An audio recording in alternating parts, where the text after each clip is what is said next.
Assalamualaikum, halo, bertemu lagi dengan Ibu dalam pelajaran IPS. Nah, di antara kalian ada yang pernah belanja online nggak? Di Bukalapak, Tokopedia, atau Shopee? Mungkin di antara kalian juga ada yang pernah belajar melalui aplikasi Zoom. Nah, itu semua berkaitan dengan teknologi. Ternyata teknologi itu mempersempit ruang dan memperpendek waktu loh. Apakah kalian sadar kalau hal tersebut berkaitan erat dengan globalisasi? Adakah yang tahu apa itu pengertian globalisasi? Yuk, kita masuk ruang kelas. Dalam pembelajaran kali ini ada tujuan yang ingin kita capai. Pertama, diharapkan kalian mampu menjelaskan apa itu pengertian dari globalisasi. Yang kedua, kalian dapat mengetahui bentuk-bentuk globalisasi. Dan yang ketiga, kalian dapat menganalisis dampak dari globalisasi. Yuk kita mulai pembelajarannya. Nah, anak-anakku, globalisasi erat hubungannya dengan global village, yaitu dunia dianalogikan sebagai sebuah desa yang sangat besar. Tidak ada lagi batas waktu dan ruang yang jelas. Kemudian setiap orang dapat pergi kemanapun dengan cepat dan mudah menggunakan transportasi modern, serta informasi dapat berpindah dari suatu tempat ke belahan dunia lainnya dalam waktu yang sangat singkat menggunakan internet. Jadi, apa sih sebetulnya pengertian dari globalisasi? Menurut Selo Sumarjan, globalisasi adalah proses terbentuknya sistem komunikasi dan organisasi antar masyarakat di seluruh dunia untuk mengikuti sistem dan kaidah yang sama. Nah, sekarang kita masuk pada bentuk globalisasi. Globalisasi ini telah melanda berbagai bidang kehidupan, di antaranya bidang budaya, bidang ekonomi, bidang iptek, bidang komunikasi, dan bidang transportasi. Apakah kalian pernah menggunakan ibu jari tangan ketika kalian menunjukkan suatu tempat saat seseorang bertanya? Ataukah kalian pernah sedikit membungkukkan badan ketika kalian melewati orang yang jauh lebih tua dari kalian? Nah, itu semua adalah contoh dari kebudayaan beberapa wilayah di Indonesia. Namun, kebudayaan ini bisa hilang tergerus karena adanya globalisasi budaya. Kalau begitu, apa sih yang dimaksud dengan globalisasi budaya? Globalisasi budaya adalah penyebaran gagasan, makna, dan nilai ke seluruh dunia dengan cara tertentu untuk memperluas dan mempererat hubungan sosial. Globalisasi ini dapat mencakup aspek bahasa, gaya hidup, pakaian, musik, dan lain sebagainya. Contohnya, hampir semua negara di dunia ini mempelajari bahasa Inggris karena bahasa Inggris merupakan bahasa internasional. Globalisasi budaya ini dapat memberikan manfaat, misalnya memperkaya budaya bangsa. Namun di sisi lain memberikan ancaman terhadap kebudayaan lokal. Anak-anakku, apakah kalian termasuk penggemar Indomie? Nah, ternyata mie produk Indonesia ini sangat terkenal dan populer di dunia, bahkan laris sampai Nigeria. Tahun 2019 kemarin, Indomie masuk pada kategori mie terenak dan terpopuler di dunia. Nah, hal ini menunjukkan bahwa produk lokal dalam negeri Indonesia bisa sampai di dunia internasional. Ini erat kaitannya dengan perdagangan bebas, di mana dunia ini menjadi pasar yang satu dan semakin terintegrasi tanpa mengenal batas teritorial dan wilayah antar negara. Pemasarannya tidak hanya di satu negara, tetapi menyebar di seluruh dunia, seolah dunia telah menjadi satu pasar. Tidak ada lagi batas-batas yang menghambat operasi mereka. Globalisasi ekonomi diakui telah mampu meningkatkan produksi global.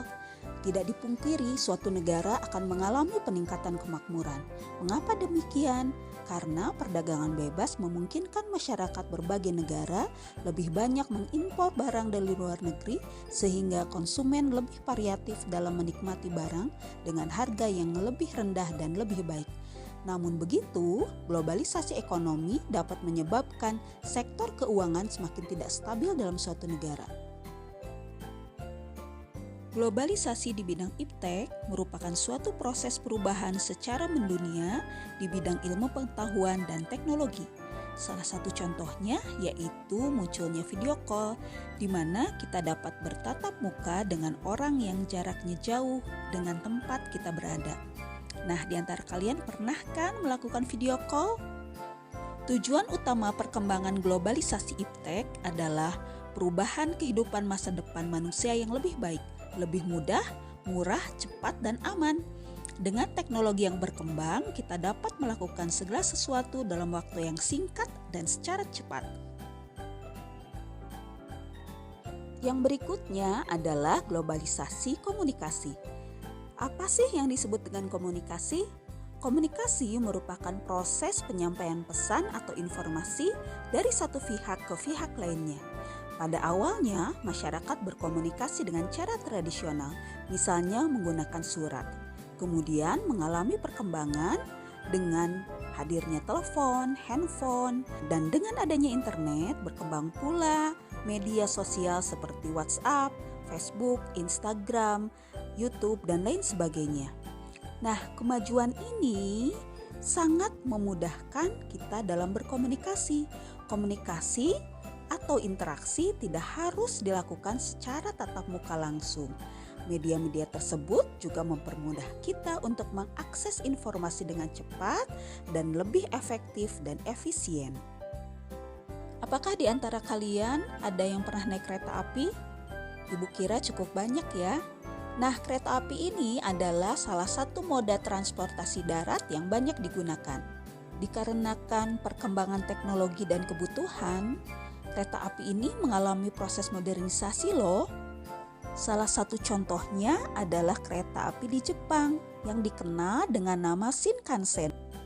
Shinkansen ini dapat melaju dengan kecepatan 300 km per jam. Perjalanan yang jaraknya lebih dari 700 km saja bisa ditempuh hanya dalam waktu 2,5 jam. Wah, kebayang ya, jarak Bandung-Surabaya kan lebih dari 700 kilo bisa ditempuh dalam jangka waktu 2,5 jam loh. Padahal kalau pakai kendaraan biasa bisa lebih dari 9 jam.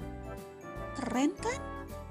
Perkembangan alat transportasi merupakan salah satu ukuran dari globalisasi. Lantas apa sih yang dimaksud dengan transportasi? Transportasi adalah pemindahan barang atau manusia dari satu tempat ke tempat yang lain.